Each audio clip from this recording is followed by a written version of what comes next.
Often when we're going through challenging times that our biggest aha moments like appear in front of our eyes, and we're really, the challenging moments, challenging times really put things in perspective, and you really understand, you get a deeper understanding of life. And this is what this video is about. It's I've chosen 4 life-changing lessons, and they're from this journalist. She's a journalist and she's a writer, and I came across a really interesting lady. I really like her work. She's called Regina Brett, and she wrote the 50 lessons in a column of hers. And she wrote it before her 45th birthday. She was diagnosed with breast cancer, and she had quite a few challenges in her life. She was diagnosed with breast cancer. She was a single mum for 18 years. She found it difficult to find a partner, and she had like a bumpy childhood. So these were the 50 life lessons that she actually, got out of life through her challenges. And so in this video, God willing, I'm going to be sharing 4 that I really liked. And then in part 2 of this video, I'm going to be sharing another 4. So let's begin. The first one is, she writes, a writer writes. If you want to be a writer, then write. And it's really, really interesting. It goes for everything. Whatever you want to be. So if you want to be a writer, write. Actually, take action and write. If you want to be a cook. If you want to be happy, do things that make you happy. Whatever you want to be, take appropriate action to be that. And people often say, you know what? If you want to be a YouTuber, start taking videos, start doing videos. People often, what happens is you get scared. You get scared of, for instance, or what if, for instance, let's say I'm going to write a book, let's say. What if, for instance, it doesn't get published? Or what if I self-publish and people won't like me? And so it stops you it stops you from being a writer, this fear of the outcome. No, you are a writer as soon as you start writing.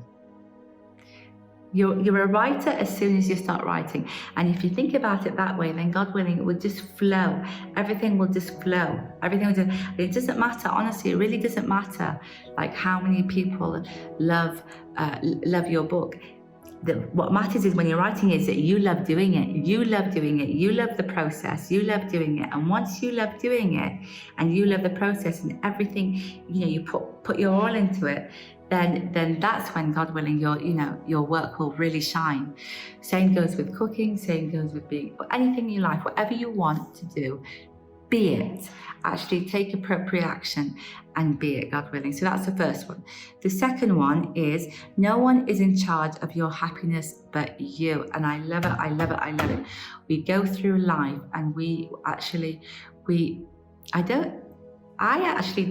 I think I clicked on quite late that I realized that, this happiness thing, I'm in charge of it, and I don't have to wait for anybody to make me happy or make me feel happy. I'm meant to be doing that. That's my job. And I realized that the more I did that, the more I was responsible for my own happiness, the more everybody just followed. Yes, the more followed and put their bit in. Making me happy, do you understand? But it started from me, and I made the intention of, I'm not going to wait for anybody, I'm going to do it. And the opposite is true. When you believe that other experiences or other people should make you happy, then they'll pitch in you not being happy. Do you understand? So it's really, this is a game changer. Nobody is in charge of your happiness but you. Really, God willing, make the intention of, nobody is in charge of my happiness. I'm in charge of my happiness. And then ask yourself, well, do I want to be happy? And then if you want to be happy, then do it. So a writer writes. If you want to be a writer, then write. So if you want to be happy, take appropriate action and actually be happy. So that's the second life lesson. The third life lesson, if you don't ask, you don't get. I love this life lesson. Again, I also learned this later on.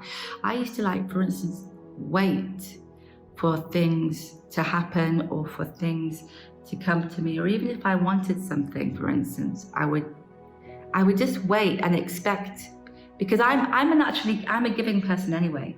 So I'm a giving. So I give, honestly, I give my all, and I don't let anybody actually wait. I honestly, whatever I can, I'll give in terms of, for instance, my time, in terms of whatever. I'm that kind of person, but I would never ask. I would never ask. And then this really, this has really changed, life changing, because I started to ask. It's like, you know what, I want that, and I want to do that, and I would like to be talked to this way, and I would like to spend my time this way. And so I just started to, I just started to basically, well, it says here, if you don't ask, you don't get. I just basically started to state what I wanted.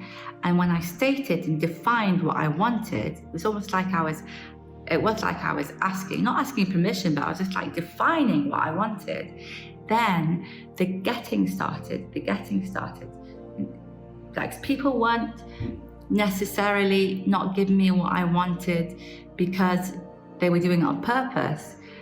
They weren't giving me what I wanted because they weren't being asked. And as soon as I started asking, then what I was giving, yes, before I used to give and I wouldn't get anything in return, because I thought that everybody would just give, like, just naturally just give, but it doesn't really often happen that way.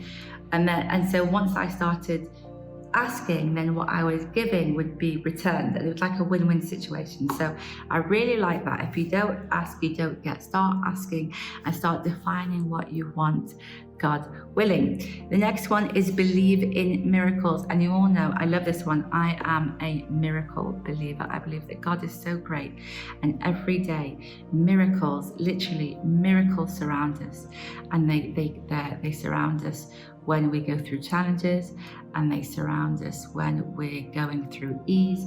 They're always there. Miracles are always there. But here's the thing about miracles: if you don't believe in them, you don't see them. They are there, but if you don't believe in them, you don't see them.